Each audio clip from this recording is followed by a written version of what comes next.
Hi, everyone, and welcome to this episode of The Elevator, which, as you know, is a series of inspiring interviews with individuals who have not just managed to elevate themselves into doing extraordinary things, but also are elevating others to do extraordinary things. Recent research shows that a key proponent to happiness is something called elevation, literally called elevation, which is that feeling you get when you've helped others. And one individual who fits that very clearly is my guest today, Sandip Patel. Should I say Captain Sandip Patel? Very unusually, well, certainly in terms of my circle of friends, unusual. Went to Sandhurst and captain in the British Army, served in Afghanistan, and we'll talk about that. And I remember asking Sandip many years ago, Sandip, how do you manage to tackle stress? So we'll discuss some of those issues, particularly given COVID as well. There's a man who came under fire and will know about all that. And then I want to talk about entrepreneurship, because he's gone into business. He's been an entrepreneur in the UK and in Africa, has just launched a new business. I want to talk about all those things. So Sandip, first things first, not many Gujaratis decide to go to Sandhurst and join the army. You're not Punjabi. What were you thinking? No, thanks, Alpesh, for that. So, thinking back, it was a while ago now. I think last time we probably spoke about it when I was living in the UK, it was very fresh. So for me, I'd kind of finished university a little bit lost in direction, not really knowing what I wanted to go on and do. Bear in mind, you're 21 years old. Do you go and become a doctor? No, because I didn't do the right A-levels. Do I go and become a banker? Well, no, it wasn't very interesting. And at the same time, I think the princes were both going off to Sandhurst in the same kind of period of time. So there was a lot of it in the newspapers. And I happened to have had a scholarship, which I'd kind of forgotten about because I'd done it when I was at school. And there was a lot in the media about Sandhurst. And, at that age, I just kind of felt, well, this is just a bit of an extension to university. You get to go with like-minded people, run around a little bit, get paid, in those days, what was seen as a very good graduate salary in comparison to a lot of you guys in the grad program. We talk about leadership and responsibility, and this was a job which, wow, at age 22, I'm going to be in charge of 30 people. If I go and work in a bank, I'd be lucky if I get that in 20 years. And, back then, Iraq was kind of finishing off. Afghanistan hadn't turned up. Credit crunch was kind of around the corner, and it was all a little bit doom and gloom.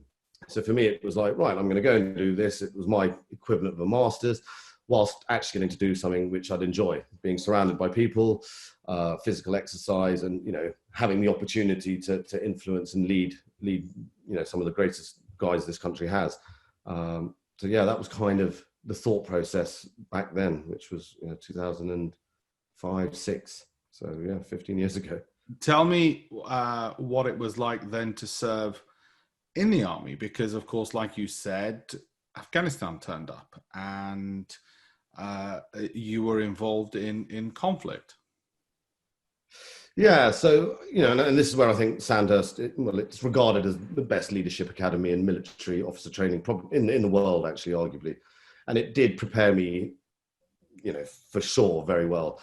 It was probably about halfway through Sandhurst when Afghanistan started coming up now. So initially, as a junior officer, your first job is very much, commanding a group of 30 guys on the ground when you're young, straight out of training. But again, I'll give all the credit to the training that I was given. That it wasn't that I finished Sandhurst and I wasn't one of the guys who went straight off to Afghanistan. I fortunately went on a ski trip first, and then all of a sudden, the regiment was told, right, we will be going to Afghanistan in 18 months. So it was a whole another 18 months once you're in your regiment to prepare yourself and the guys to what's coming up ahead. And what is that leadership training like? I mean, obviously, City Hindus Network talks a lot about, we're in finance and we probably, when we talk about leadership, it's a hell of a lot easier than what you're doing. What kind of training were you given in leadership?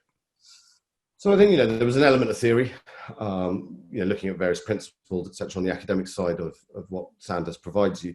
But fundamentally, it was, if I'm going to put it in the most basic way, it's a topic I can speak to, for ages, think about what leadership was. And it was to have the ability to kind of influence and inspire your subordinates to know what you want to do and what to achieve. And I think, Sandhurst does a very good job in your early years in the army of putting you under pressure. Obviously, in exercise and stuff, we couldn't actually fire real bullets at each other, etc. And what I remember now, they used to put us under pressure through our exercise through sleep deprivation, because I think studies have shown it's probably the closest you can come to really managing stress. So, one of the very first few exercises is a 24-hour, march around the Welsh Brecon Beacons, but heavily sleep deprived. And I think, when you haven't slept for 2 days and they throw you a word puzzle, you'll really realize how much your brain isn't working. But it was more just identifying, how far you can push yourself, and also the pastoral side of your soldiers. Most of my soldiers were 18, 19. Many of them, haven't had the fortunate opportunity for education. Why are we going there? And I think as a young kind of role model to these guys, it was that kind of training to be able to have that ability to influence them. And fundamentally, especially when you're in a conflict situation, the horrible time that comes is when you tell them to get up and move forward, potentially under the hairiest of circumstances, that they will get up and do it. But that's where you've built it up. You've all got through the necessary training. You've got the right equipment. And then when it comes to that situation, you never know how you'll really react, but it's been just kind of the repetitiveness, and that training just kind of kicks in to get out and do the job that you've been trained to do.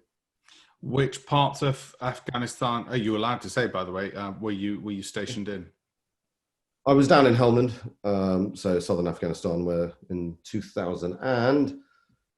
So it was it was probably at the height of the war there. Yeah, and I think we met, when would we have met? Shortly after that, I think, once you'd got back. Probably, I think, around 2010, 11, when I just left. So I left the army. I think I was still serving just as we met. So about 10 years ago now.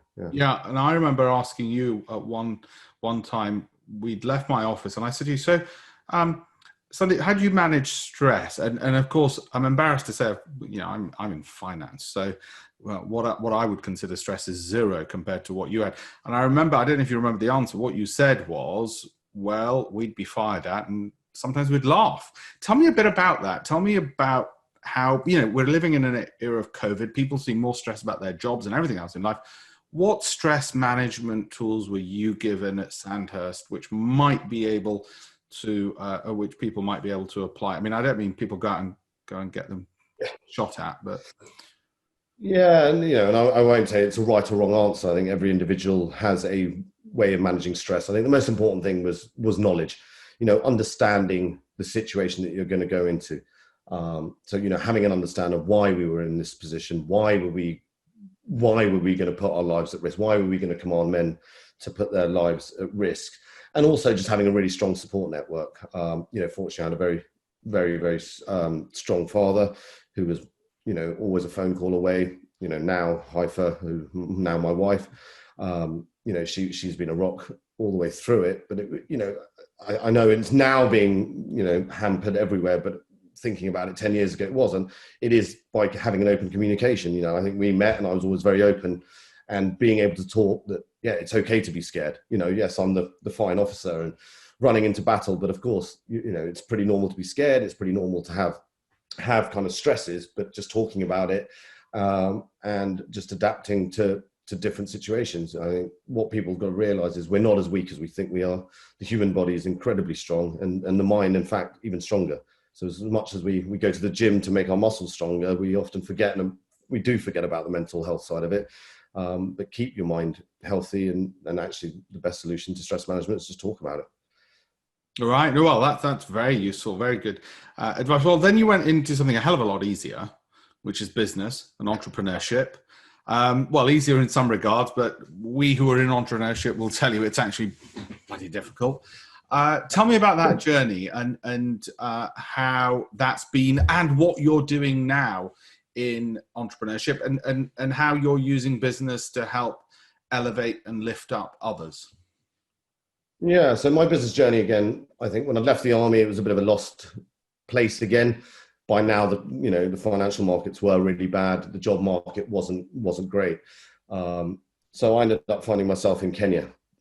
Unfortunately, I started off by working in a textile factory. So it was probably another, not an ideal or a stereotypical office, I guess, in that sense, in the middle of Nairobi, in the industrial area with, 6,000 textile workers, again, incredibly high pressure, dusty environment, but a very operationally heavy kind of job. So again, it did feel, I think having been in the army, you've kind of got used to being in places out of your comfort zone.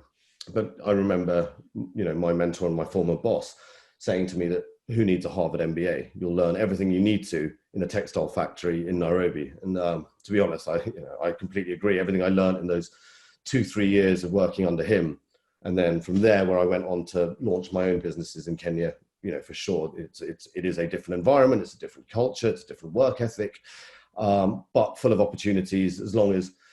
But I think, I know we're rushed on time. The one important thing I would take from that is knowing your workers, like your soldiers. Yes, Africa is a place where labor is slightly more affordable, but as a leader, to get the best out of your workers was to actually get to know them, treat them like human beings, and treat them fairly. And by doing that, really helped me, especially when I ran my own business. We ended up, it was a very different business in the hospitality sector down on the coast. But, we ended up holding one of the largest festivals in Africa. And, we had a good couple of hundred staff. But to this day, I think a lot of those staff members do see me as a human. I was always very approachable, but at the same time, firm but fair with them. So it was quite a journey. And, again, if I link it back to what you learn in the army, I won't say Africa is easy. We personally went through a bit of a nightmare there over the last year, being in the hospitality sector with COVID, etc. But it's having, the best bit of advice I'll have as an entrepreneur: have your plan B, C, and D. You're always 3 months away from bankruptcy, whether you're Google or whether you're the local fruit and veg guy. So have your plan B, have your plan C, and ensure that, they say entrepreneurship is lonely, because it is. When things go wrong, all of a sudden there's no one around. So it's for you to, again, keep your mind together, keep, you're the strategic thinker. And for that, even when times are good, ensure you're always occasionally asking yourself, what if this happened? For example, what if a pandemic hits? Not many entrepreneurs probably thought about it, but the ones who probably did have a plan B and C for it are probably grinding through this. But I think often we get so swamped into the day-to-day, we're not thinking of the steps forward, which kind of led me to, cut a long story short, we have ended up back in the UK now for a number of reasons. I lost my father 2 years ago out of the blue. And then obviously I've had my son turn up, and moving house 3 times in 2 years. Here we are back in the UK, back in the middle of a pandemic. And am I back where I was 10 years ago? What am I going to do next? So again, I could be sitting here going, blimey, I've been back 6 months. I didn't expect to ever return to the UK. I had a great business. But again, I was always very determined just not to allow myself to be grinded down. So, fortunately, the business that I've set up now, this time it came without any planning, no fancy numbers, no spreadsheets. It came from a dream. My father was a massive tennis fan. And I woke up in the morning with him teaching my little one tennis. So I went onto Google to book little Rayanne into a tennis class, found it was a bit of a nightmare, couldn't get a booking, and boom, there we go. So a company called ViKids, so Vikram, my dad, and kids, here came little ViKids, which is fundamentally now using sport that we're all passionate about to educate, children between the age of 2. And here we are in the middle of a pandemic, but in terms of bookings and numbers at the moment, it seems to be the best business ever without any kind of planning. It was just off a gut instinct, and just a feel good factor of, okay, this is going to happen. And alongside that, I said, this is a really good time to potentially get yourself a qualification. So I'd applied to do an MBA. However, it was on Zoom. So I decided, it's a lot of money to spend on an MBA. And actually, I've had quite a lot of experience. How much benefit will I get from it? I've decided to start doing my PGCE and qualify as a school teacher, because I think for me as well, I believe a lot in the law of attraction, and I wanted to be a key worker. If I'm now in the UK, there's not really any jobs out there. So I said, right, how can I actually help out society? Because somewhere good aura is going to return. I wasn't going to become a doctor now or a nurse. So teacher it was, and it fits in nicely. And I'm now a month in teaching geography in a London comprehensive school. So yeah, it's another chapter, I guess. I'd say there's a movie in there somewhere, but I think Michelle Pfeiffer beat you to it. I think the kids will get immense value. Now tell me, is it easier to discipline them or hold the class given your background? No, totally different. And actually, it's again a different management challenge altogether. Obviously, in the army, you've got various tools to use as discipline measures, but the kids, they've been out of school for 6 months for a start. It's not that they're 6 months behind education; they're years behind. And a lot of these kids haven't had the opportunity to have a computer at home, so they've kind of come back to school. Again, they need that strong role models. They need leadership within schools to tell them it's okay. We will catch up. So it's actually been I feel it's been a much more of a pastoral role at this stage, and just trying to show the kids that everything will be okay. Well, that in itself is inspiring. I know there'll be a lot of people who are looking at teaching for the reasons you've mentioned, and the fact that you went into it. And also, as you said, there's that, being a teacher is a big enough purpose of itself, but even bigger at this time. I think that in itself is inspiring. I also liked what you said about, the business and how it got set up with your dad, your dad being the inspiration, as it were. I think there's a lot of people who are looking at entrepreneurship now, and some of the greatest businesses, as you and I'll know, are born out of times of difficulty, because you look around and, my God, if they can survive this environment, then they can survive any environment. And so I think from all the things you've said, they'll be inspired on a lot of fronts, actually, because I know when we met and when we used to talk, and it really put my stuff. I used to think, well, hell, guess what? I'm not being shot at, and that helps you get through. I think, Sandip, immense gratitude to you for not just as the Americans would say, service to your country, ongoing, but also just being that inspiring role model. I think you and I will both agree that having a strong spouse, as you've already said, is very important. I know your wife, and I know what a wonderful lady she is, and I'm so glad both our sons have exactly the same name. So we will follow your story and continue following it. Thank you for being involved with City Hindus Network as well. Unfortunately, we've had to cut this short just because of timing, but I'm sure we're going to have you back on, maybe to do a career clinic, just in terms of how people can get on in the armed forces, for instance, or setting up their businesses and so on. But I think it'd be great to have you back on. I think a lot of people would really appreciate that, and I think it'd be really must watch. So for now, thank you so much, Sandip, for sharing just those gems, and like I said, inspiring, I'm sure, a heck of a lot of people who will be watching this. Yeah, great. Thank you, Alpesh. Thank you.